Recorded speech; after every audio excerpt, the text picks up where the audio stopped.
السلام علیکم ورحمۃ اللہ وبرکاتہ۔ میرا نام حکیم ریاض الدین ہے۔ پیشے کے اعتبار سے میں طبیب ہوں۔ لاہور ہومیوپیتھی کالج سے میں نے ہومیوپیتھی کا کورس کیا ہے اور طبیہ کالج لاہور انجمن حمایت اسلام سے فاضل طب والجراحت۔ تو حضرت مولانا حکیم علی احمد صدیقی صاحب کا پوتا ہوں اور آپ ہی کے ساتھ طویل عرصے منسلک رہا۔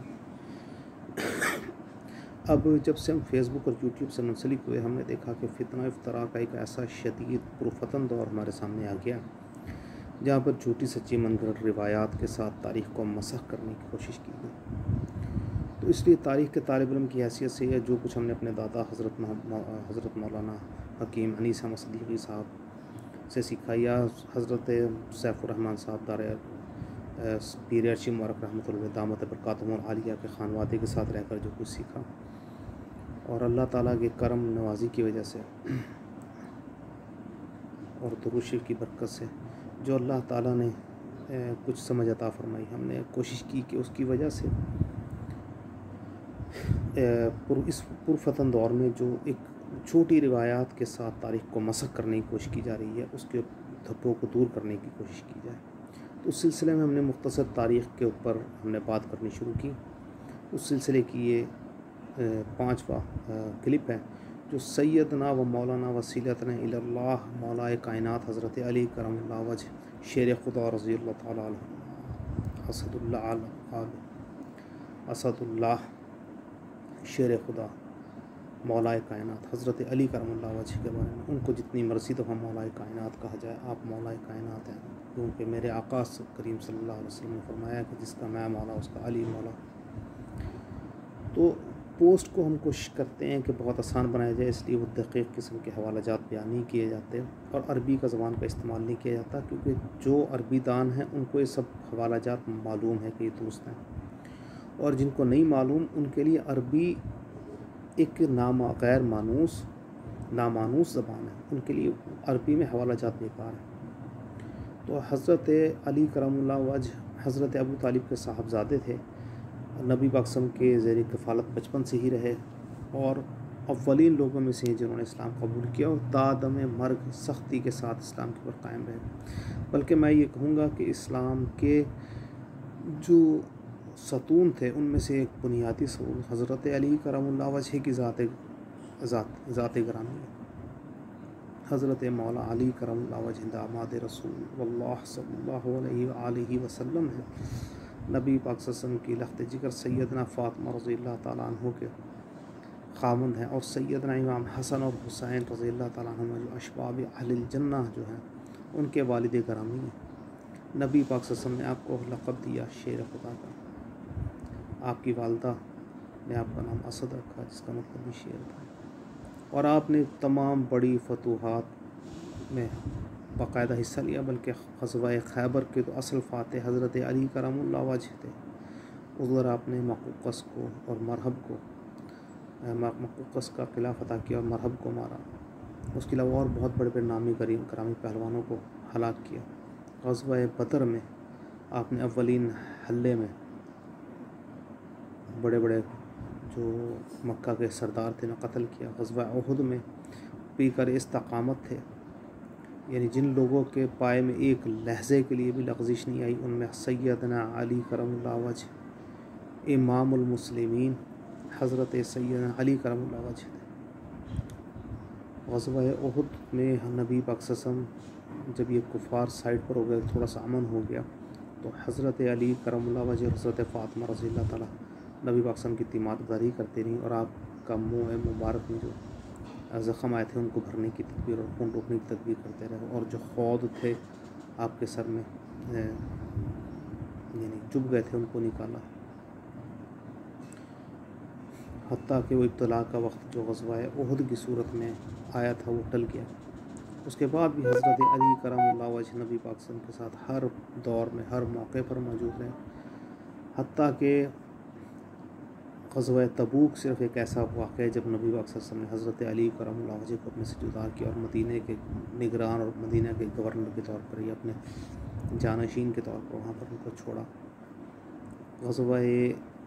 تبوک سے واپسی پر حضرت علی کرم اللہ وجہ کے ساتھ حضرت فاطمہ رضی اللہ تعالیٰ عنہ اور حضرت علی کرم اللہ وجہ کے ساتھ آپ نے وہ نجران کی جو عیسائیوں کے ساتھ ایک واقعہ پیش آیا جس میں آیات تطہیر نازل ہوئی، وہ حضرت علی اور آپ کے خانوادے کے بارے میں ہی نازل ہوئی۔ نبی پاک صلی اللہ علیہ وسلم نے بھی فرمایا کہ یہ میرے اہل بیت میں سے، میرے خاندان میں سے، اور آپ نے اپنی ایک چادر کے نیچے حضرت علی، حضرت فاطمہ، حضرت امام حسن حسین اور آپ نے خود اپنے آپ کو جمع فرمایا۔ مباہلے کے لیے جب تشریف لے کر گئے تھے تو حضرت فاطمہ، حضرت علی کرم اللہ وجہ، امام حسن اور حسین اور نبی پاک صلی اللہ علیہ وسلم خود تشریف لے کر گئے تھے۔ حضرت علی کرم اللہ وجہ کے مناقب اتنے زیادہ کہ ہماری زبان تھک جائے۔ حضرت علی کرم اللہ وجہ کے مناقب ختم نہیں ہو سکتے۔ آپ کی فضیلتوں میں سے ایک فضیلت، سب فضیلتوں سے افضل وہ یہی ہے کہ نبی پاک نے فرمایا کہ میرا بھائی ہے، دنیا میں بھی اور آخرت میں بھی، اور آپ نے فرمایا کہ جس کا میں مولا اس کا حضرت علی مولا رضی اللہ تعالیٰ عنہ۔ اگر یہ سب کچھ نہ بھی ہوتا تو آپ آپ والد ہیں کن کے؟ سید اشباب اہل الجنہ کے، جنت کے جوانوں کے سرداروں حضرت امام حسن اور حسین کے والد گرامی ہیں۔ حضرت علی کا کرم اللہ وجہ وہ ہیں جو مشیر حضرت ابوبکر صدیق ہیں، مشیر اعظم فاروق اعظم ہیں، مشیر حضرت سیدنا عثمان غنی ہیں۔ آپ نے آخری وقت تک کوشش کی کہ سیدنا عثمان غنی رضی اللہ تعالیٰ کو کسی قسم کا گزر نہ پہنچے، لیکن مشیت الہی کو کوئی نہیں ٹال سکتا۔ اور حضرت عثمان غنی نے کہا کہ اے ابو تراب، میں نہیں چاہتا کہ میرے حبیب کے زمین پر، میرے حبیب کے وطن میں خون خرابہ ہو، میری وجہ سے خون خرابہ ہو، لوگ یہ کہیں کہ حضرت عثمان غنی کی وجہ سے حضرت محمد صلی اللہ علیہ وسلم کے وطن یعنی مدینہ شریف میں خون خرابہ ہوا، تو آپ نے اپنے آپ کو باقیوں کے حوالے کر دیا، یعنی حضرت علی کرم اللہ وجہ کو فرما دیا کہ آپ مزید پہرا نہ دیں میرے گھر پر۔ حضرت علی کرم اللہ وجہ اور آپ کے اصحاب کی موجودگی میں باغیوں کی جرت نہیں ہوئی کہ حضرت عثمان غنی کے گھر کی طرف حملہ کر سکیں۔ جب آپ لوگ وہاں سے ہٹ گئے تو اس کے بعد باغیوں نے اس پر حملہ کیا اور سیدنا عثمان ذی النورین رضی اللہ تعالیٰ عنہ کو شہید کر دیا، جو کہ خلیفہ وقت تھے۔ آپ کی شہادت ایک بہت بڑا سانحہ تھا۔ اس سانحے کے بعد کچھ غلط فہمیاں پیدا ہو گئیں، چنانچہ قصاص عثمان غنی رضی اللہ تعالیٰ کا ایک علم بلند ہوا۔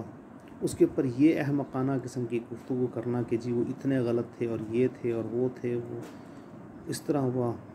ایک بات یاد رکھیے گا کہ حضرت عثمان ذی النورین رضی اللہ تعالیٰ کے بارے میں نبی پاک نے بارہا یہ فرمایا کہ اے عثمان، آج کے بعد کوئی اور تو عمل نہ بھی کرو تو تیرے لیے کافی ہے۔ اور ایک اور آپ کی فضیلت کے لیے بیعت رضوان کے موقع پہ آپ صلی اللہ علیہ وآلہ وسلم نے اپنے ہاتھ کو بلند کرتے ہوئے فرمایا یہ عثمان کا ہاتھ ہے، اور اس ہاتھ کے اوپر اللہ نے فرمایا کہ اس کے اوپر ہمارا ہاتھ ہے۔ اس واقعے کو آپ سورہ فتح کی تفسیر کے اندر پڑھ سکتے ہیں۔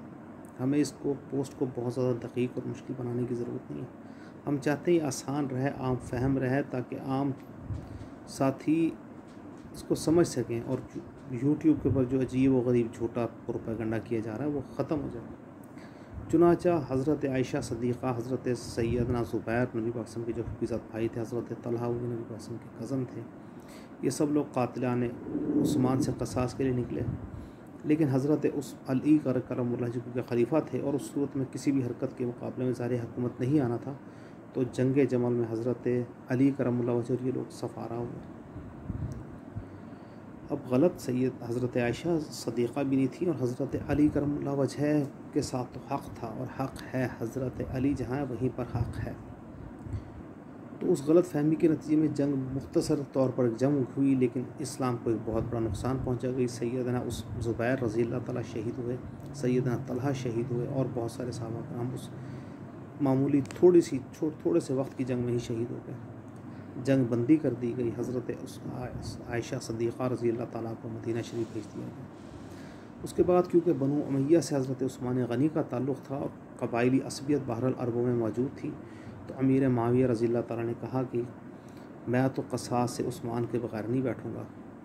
تو وہ بھی ایک جنگ صفین کی صورت میں ہمارے سامنے ایک جنگ پیش آئی۔ وہ بھی اب حضرت علی کے مقابلے میں تو کسی بھی انسان کا کھڑا ہونا اتنا آسان ممکن نہیں تھی، شیر خدا کے مقابلے میں کون کھڑا ہو۔ بہرحال یہ جنگ بھی کچھ ایک پہر یا دو پہر یا بہت معمولی وقت کے لیے ہوئی، اور اس کے بعد بنو امیہ نے صلح کی درخواست کر دی۔ صلح کے بعد تھوڑی سی غلط فہمی کی بنیاد پر جو تحکیم تھے انہوں نے دونوں خلفاء کو معزول کر دیا، لیکن حضرت امیر معاویہ کی طرف سے جو صحابیہ انہوں نے کہا نہیں جی میں تو معزول نہیں کرتا۔ حضرت جو علی کرم اللہ وجہ کی طرف سے جو وکیل تھے وہ کچھ ایسے الفاظ بول بیٹھے جس سے محسوس ہوتا کہ انہوں نے حضرت علی کو معزول کر دیا، لیکن ظاہر ہے کہ ان کے معزول کرنے سے خلیفہ وقت کی حیثیت پر تو فرق نہیں پڑتا، جس کو جملہ پوری امت نے منتخب کیا ہو۔ بہرحال حضرت عثمان غنی قصاص کے لیے ہونے والی یہ دونوں جنگیں الگ ہوئیں۔ اسی جنگ کے نتیجے میں ایک تیسرا فرقہ ہمارے سامنے آیا، خوارج کا، جنہوں نے نعرہ لگایا کہ ہمارے لیے کتاب اللہ کافی ہے، اور ان کی وجہ سے ایک بہت ہی شدید جنگ ہوئی جس کو جنگ نہروان کہا جاتا ہے۔ یہ اتنی سخت جنگ ہوئی کہ حضرت علی کرم اللہ وجہ فرمایا کہ مجھے ایسا محسوس ہوا کہ شاید وہ لوگ حق پر ہیں، لیکن حق اور فتح حضرت علی کرم اللہ وجہ کے ساتھ تھی تو وہ لوگ تباہ ہو گئے، برباد ہو گئے۔ بعد میں نبی پاک حضرت علی نے فرمایا کہ نبی پاک نے مجھے اس کی بھی نشانیاں بتائی تھیں، اور آپ نے فرمایا کہ ان میں ایک ایسی حلیہ والا شخص بھی ہوگا۔ تو جب صحابہ کرام نے اور آپ کے ساتھیوں نے ان کو تلاش کیا تو اس حلیہ کا ایک آدمی وہاں سے نکل آیا جو گھنی داڑھی والا تھا، جس کے چہرے پر بھی نقص تھا۔ جس طرح حضرت علی کرم اللہ وجہ نے نشانیاں بتائی تھیں، اس حلیہ والا ان میں سے ایک فرد نکل آیا، جس سے حضرت علی کرم نے فرمایا کہ میں پہلے بھی یقین تھا کہ میں حق پر ہوں، اور اب بھی مجھے یقین ہے کہ میں حق پر ہوں۔ تو سیدنا مرسلنا وسیلۃ الی اللہ حضرت علی مولا کائنات رضی اللہ تعالیٰ عنہ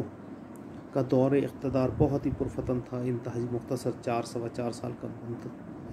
کی مدت کے پر محیط یہ دور تھا، لیکن آپ کو اندرونی خلفشار اور بغاوتوں پر ہی قابو پانے میں سارا وقت گزر گیا، کوئی نئی فتوحات آپ نہیں کر سکے۔ حضرت علی کرم اللہ وجہ کے دور کی دوسری اہم بات، آپ نے مدینہ سے دارالخلافت کو باہر منتقل کر دیا، اور تقریباً ایک عبد الرحمن بن ملجم خارجی کے ہاتھوں حضرت علی کرم اللہ وجہ فجر کی نماز کے بعد شدید زخمی ہو گئے اور واصل بحق ہوئے۔ اللہ تعالی ہمیں حضرت علی کرم اللہ وجہ کی صورت اور سیرت کو اختیار کرنے کی توفیق نصیب فرمائے۔ حضرت علی کرم اللہ وجہ پر جو لوگ بہتان باندھتے ہیں، اللہ پاک ان کی زبانوں کو بند فرما، ان کو تباہ و برباد فرما۔ حضرت علی کرم اللہ وجہ کی سیرت اور صورت کو اختیار کرنے کی توفیق عطا فرما۔ اللہم صلی علی محمد وعلی آل محمد۔ یا اللہ پاک